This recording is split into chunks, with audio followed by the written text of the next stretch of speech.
Have you ever heard that taking Social Security at age 62 is the right idea? Well, I'm here to tell you why taking it at age 70 might be the best thing for you.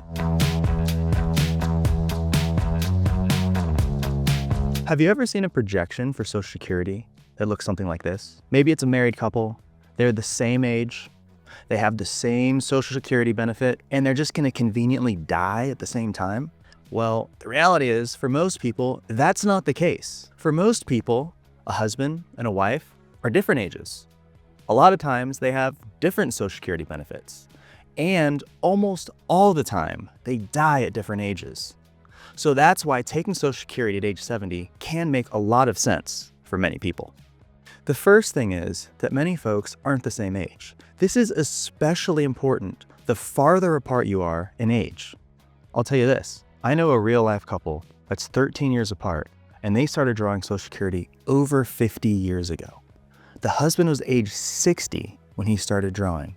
That means his wife was age 47. Now, he had some health problems, he had a heart attack at age 55, and was convinced he wouldn't make it till age 65. When he started drawing at 60, he thought he'd be long dead by the time it really mattered. Well, he lived till age 90, and his spouse, who's 13 years younger, is still living today on that reduced benefit he started drawing at age 60. That's over 50 years ago. Can you imagine the difference in lifestyle she would have now if he had drawn his Social Security benefit even 5 years later, which was the max at that time?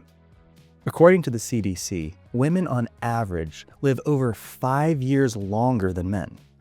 That means if you're a married couple and you have a meaningfully different age gap, the woman is likely to take your survivor benefit and outlive you. That can be sometimes up to 10 years or more. People often forget one of the most important things about Social Security, and that is the surviving spouse doesn't keep their Social Security benefit, they keep the higher of the two survivors' benefits. That means if you have a meaningfully different age, you're the older spouse, and your Social Security benefit is higher than your younger spouse's, the age at which you start drawing matters immensely for the surviving spouse, especially if they live meaningfully longer than you do.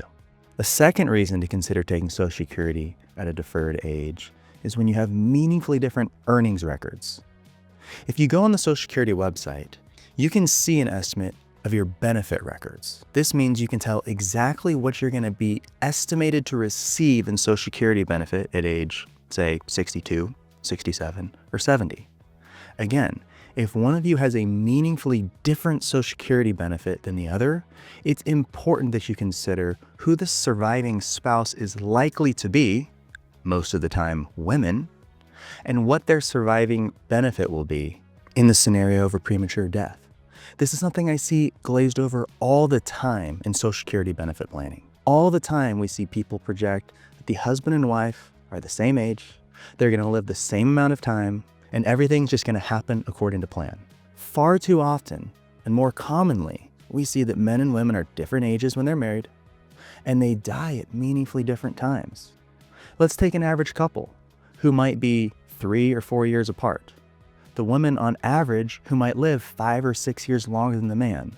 That means that the woman could live up to 10 years on the surviving spouse's benefit. If the man withdrew his Social Security starting at age 62, that is a 50% decrease than somebody who started drawing at age 70. That is a huge difference in the survivor's benefit, especially for somebody who has a long-lived life. The third thing to consider, and something I don't think people think about often enough at all, when you take your Social Security benefit at age 70, which is almost double than what you would take at age 62, that can act as a form of long-term care insurance. You see, most people don't think about the fact that later in life, they might have to have somebody else care for them. The average long-term care stay is about 33 months, and it can range in cost meaningfully. Now, for somebody who has a fully funded retirement, meaning they're able to enjoy all the income they need from their investments, from their IRAs, their Roth IRAs, Social Security is often just the icing on top of the cake. And it can be really attractive to say, let's start it now, because I want to get that money as soon as I can.